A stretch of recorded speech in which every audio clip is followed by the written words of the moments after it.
Dobrý den, milé divačky, milí diváci. Zdravím vás u dalšího pořadu na rodičům.cz.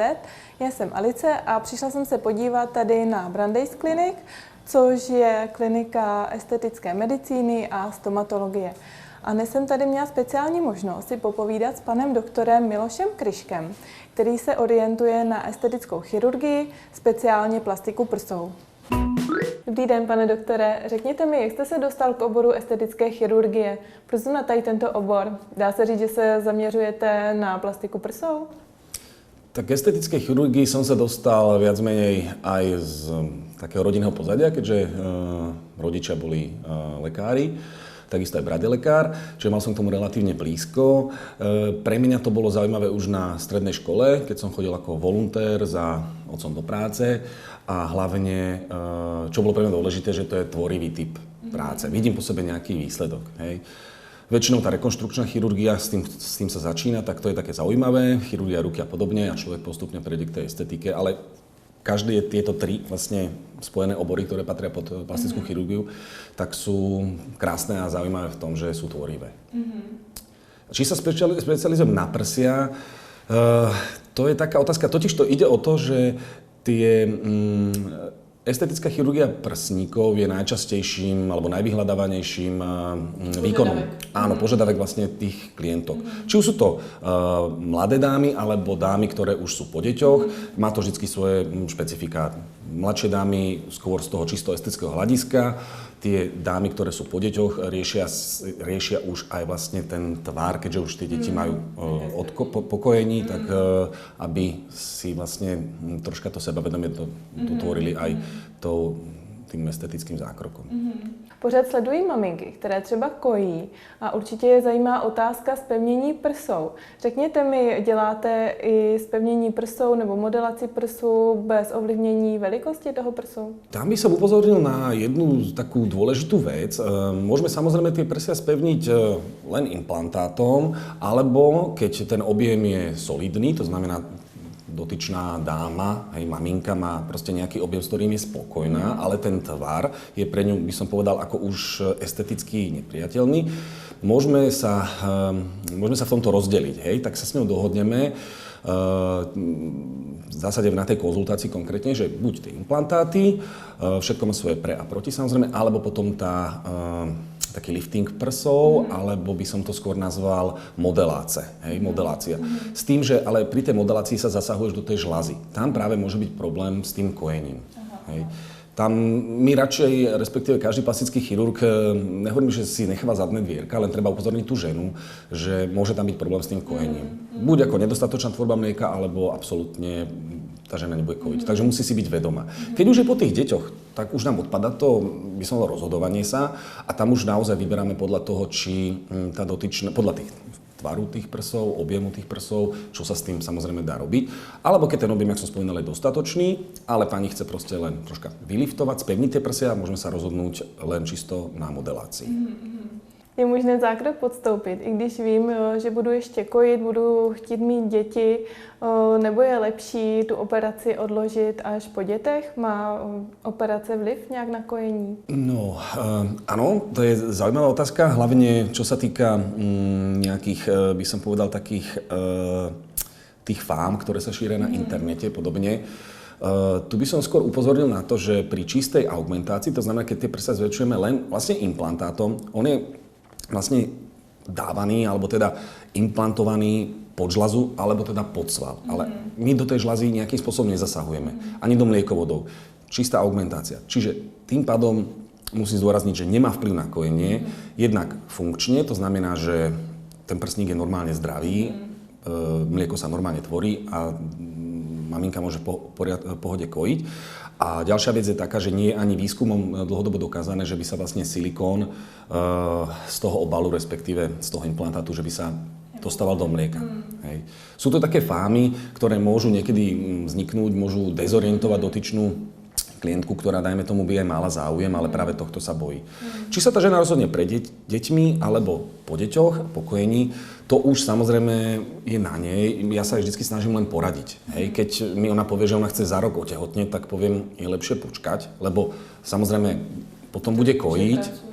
Áno, tá žľaza pracuje, bude ona kojiť a tým pádom sa môže ten tvar tých prsníkov zmeniť.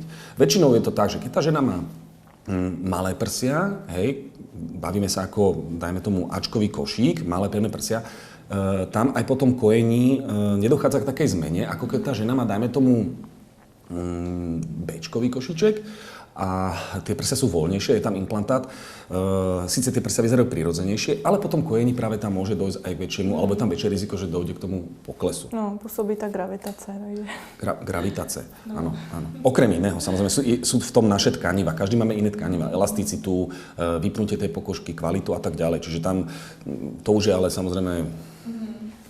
To sa nedá dopredu odhadnúť. Dá sa odhadnúť len ako zhruba, ale presne nevieme povedať tej žene, že teda dojde tam nejakému poklesu. Preto to hovorím radšej vždycky. Keď teda dáma túži po dieťati do roka, nech kľudne a potom po kojení. Väčšinou. A čo sa týka toho, kedy vlastne po tom dieťatku alebo po kojení, ja väčšinou odporúčam minimum je pol roka, ale ja sa snažím, že rok po skončení kojenia. Hej, aby sa ten prsník zasa ukludnil celý.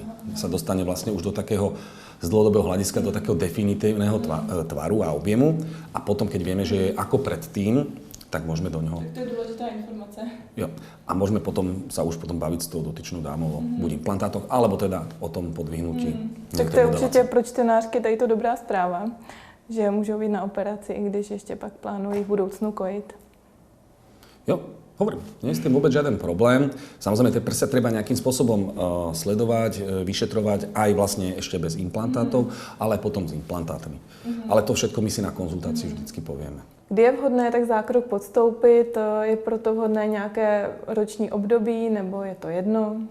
Takto by som to, ako nad tým by som možno tak nerozmýšľal, skôr by som upozornil na to, že po tej operácii, či už je to augmentace, alebo či je to modelace, tak dotyčná dáma nosí 4 až 5 týždňov elastickú podprsenku. Čiže v tých letných mesiacoch to môže byť nepohodlné pre tú dámu. Jednak to, že vlastne tá podprsenka nie je úplne, by som povedal, nejaký ako sexy prádlo, hej, aj keď sa vlastne tie firmy snažia tú podprsenku nejakým spôsobom ako formovať, ale väčšinou má široké ramienka, je sťahujúca, takže nepohodlné, je v tom teplo, ľudia sa ľahšie obliekajú vlastne v letných mesiacoch, čiže to vidno, nedá sa to nejakým spôsobom maskovať ako v zime. To je jedna stránka veci. Druhá stránka veci, že väčšinou tie ženy chcú mať cez leto tiež nejakú dovolenku, chcú ísť k vode, čiže je to vlastne aj o tom, že nebudú sedieť vlastne na pláži v tej podprsenke a hej, keď už to plánujú. Ale samozrejme nie je to vyslovene vylúčené. Samozrejme po určitej dohode s tou klientkou ja sa snažím vychádzať, alebo aj naša klinika sa snaží vychádzať v ústrety. Vieme ponúknuť termíny aj cez letné mesiace, nie je problém. Ale samozrejme musíme tej žene povedať, no lebo prídu, ako väčšinou príde tá žena si myslí potom, že, teda nehovorím, že každá, ale niektoré si myslia, že však ste ma zoperovali a o týždeň na dovolenku, ako k moru, tak hovorím, ako môžete ísť, ale ako, že či vás to bude baviť, ako, že aj tú podprsenku, takže treba im vlastne všetko vysvetliť, že čo to všetko obnáša. Hej, ale vyslovene nie je nejaké ročné obdobie, že by ako hej. Aj keď máme takú sezónnosť, tá sezóna. Ale když mají na výběr, tak je spíš to lepší odložit třeba na podzim.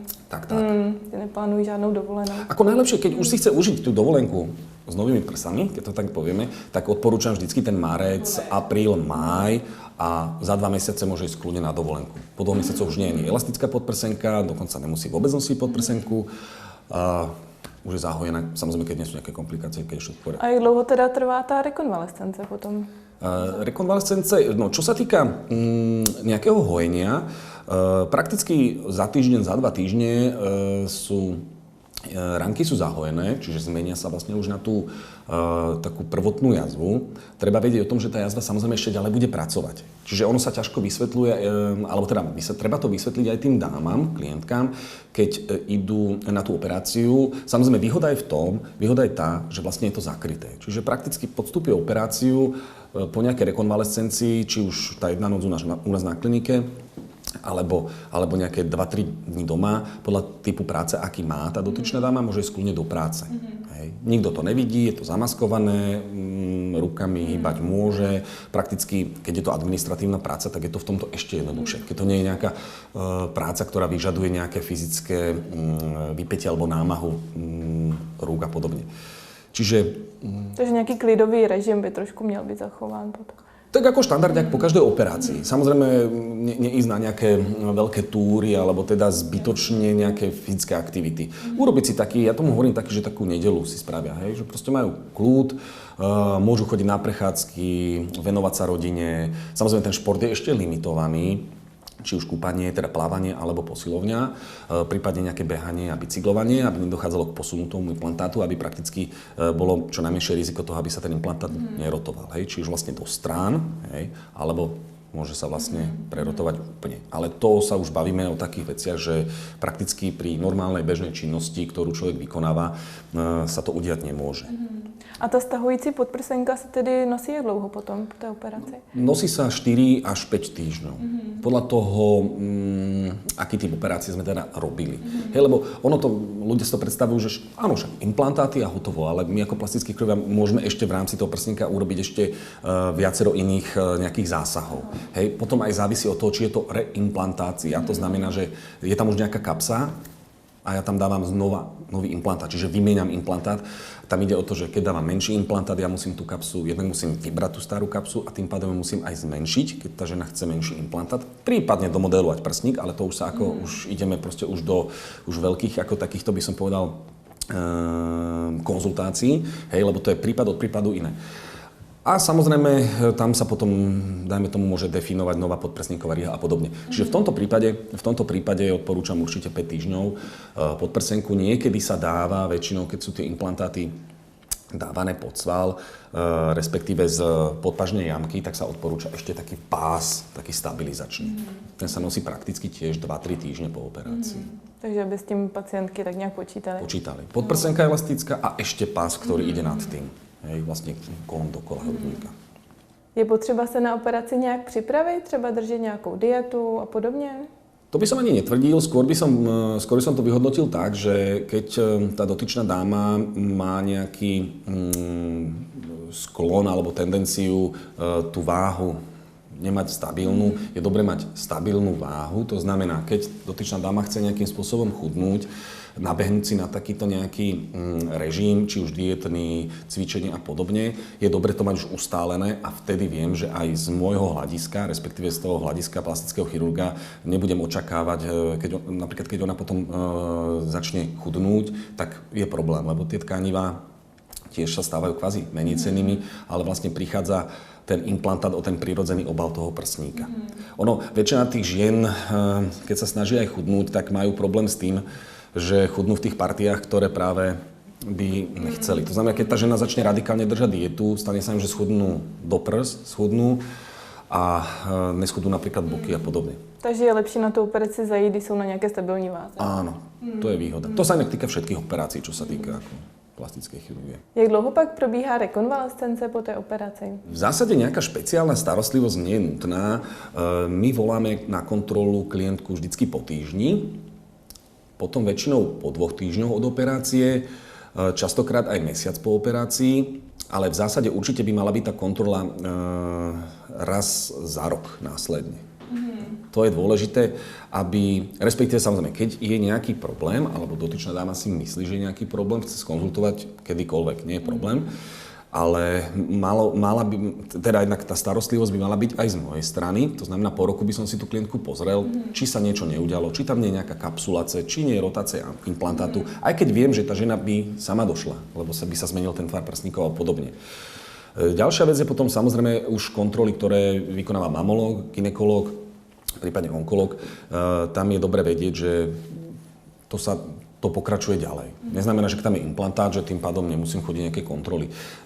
Výhoda je tá, že vlastne ten implantát, jak som spomínal, je umiestnený pod žľazou alebo pod svalom, čiže tá žľaza je zvonku normálne vyšetriteľná ultrazvukom a podobne, aj mamografom, takže nemá to ani vplyv na to, že by nejakým spôsobom sa nedali tie tkaniva vnútri rozlíšiť.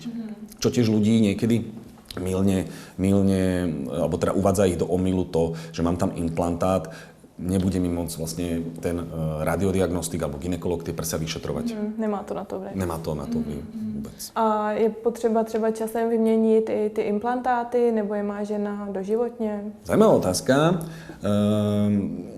To by som upozornil takto, že vlastne americká vlastne asociácia, ktorá sa vlastne niečo ako SUKL v Čechách, tak podobne vlastne takáto asociácia, ktorá sa zaoberá kontrolou liečiv a implantátov, odporúča, ale je to len odporúčanie, po 10 rokoch tie implantáty vymeniť.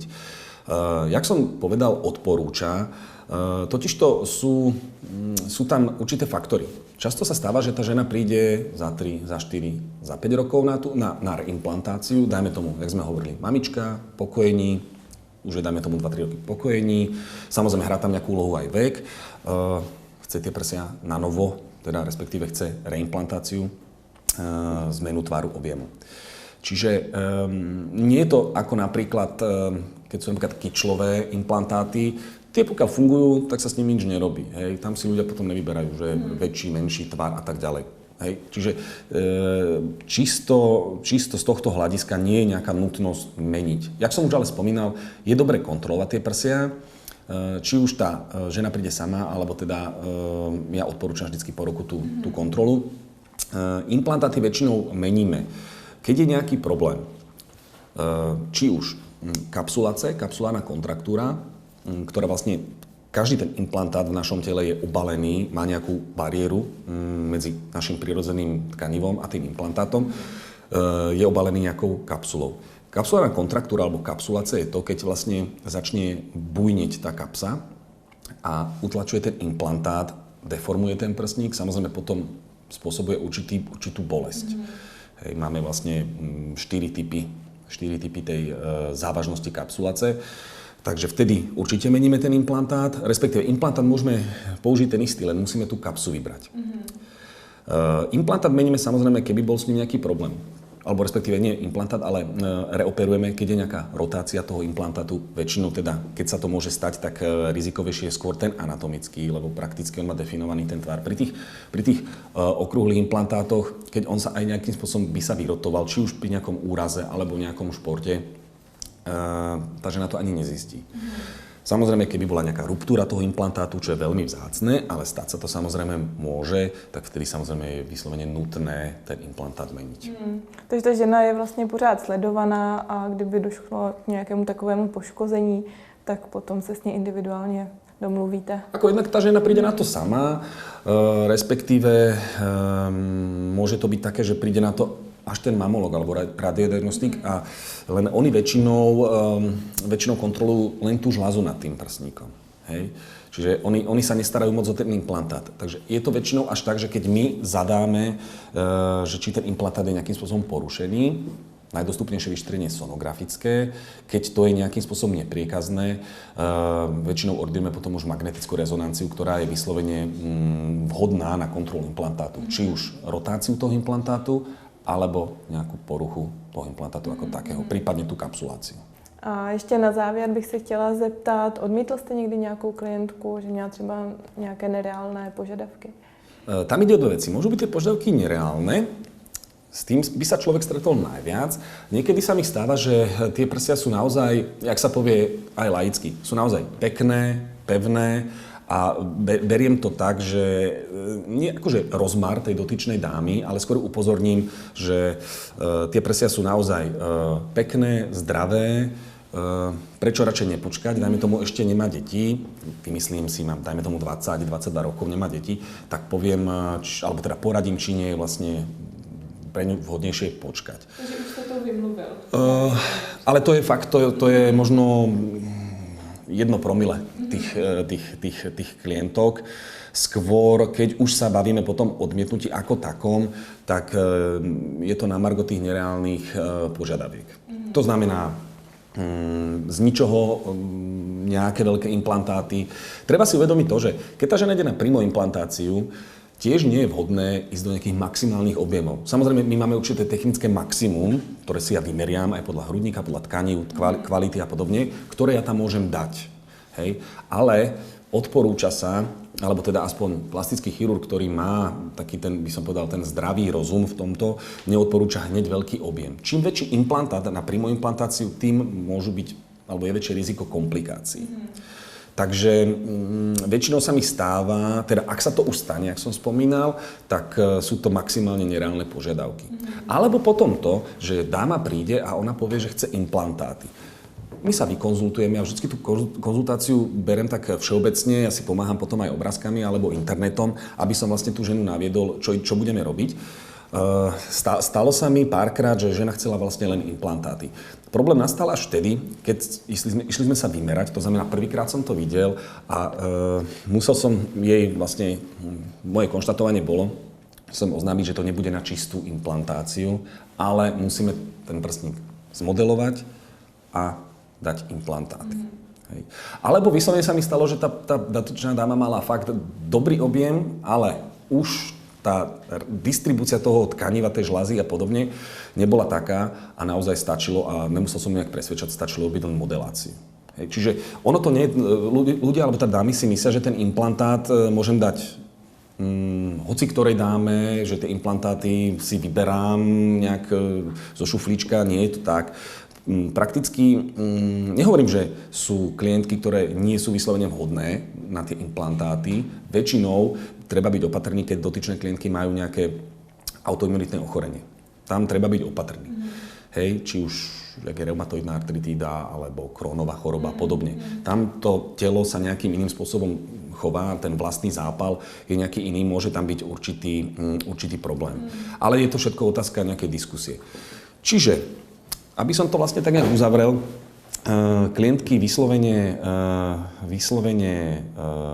neodmietam, to by som netvrdil. Treba vždycky sa s nimi dohodnúť, treba im všetko popísať, vysvetliť, najlepšie na obrázkoch ukázať, lebo ako hovorím ja, keď je ten klient dobre skonzultovaný, vždy bude spokojný, lebo vie, do čoho ide, vie, čo má očakávať, či už bolesť, či už tvár, či už objem, asi ako bude vyzerať, ale hlavne to, že vie a je si vedomý aj tých nejakých rizik, ktoré tá operácia samozrejme má. Lebo je to reálny operačný výkon, ktorý nejakým spôsobom sú s tým spôsobené rizika, alebo teda môžu byť prítomné rizika, ktoré si tí ľudia neuvedomujú.